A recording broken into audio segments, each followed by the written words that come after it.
Hello, fellow joy spreaders. North Fork Area Transit. The deadline is February 28th to raise $500,000, which will also be matched by the Johnny Carson Foundation.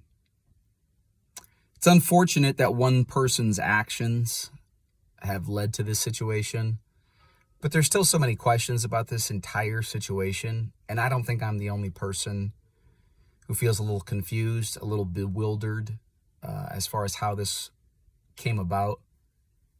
The question is, why or why didn't you give? They still need to raise about $300,000 by the end of February in order to resume services.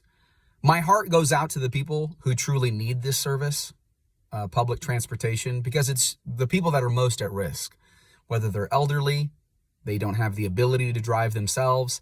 It's kids going to school, getting home from school. Public transportation is needed by a number of people in our community, and that part is unfortunate. Also, the businesses that were put out of business when North Fork Area Transit went into business, if you want to call it a business, it is a nonprofit.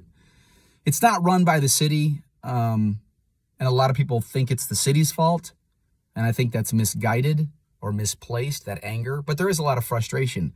Also, at this point, it feels like it's one of those things that you don't want to touch, you don't want to get involved with. I know there are some new board members that are trying to change the perception of the North Fork Area Transit Board and Committee, but I feel like that damage has already been done. It is a public relations nightmare. And I don't think the money, unless people are sitting on a bunch of money that we don't know about and are going to, put it a couple $100,000 down by the end of February, I don't see how it continues.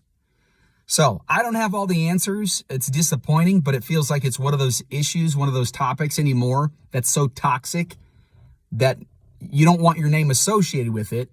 Even if you have good intentions and even if you think you have some of the answers, it feels like nobody wants to touch it at this point. So tell me what else I'm missing. Tell me where else I'm getting it wrong. Why did you give or why didn't you give to help raise the money to save Norfolk Area Transit?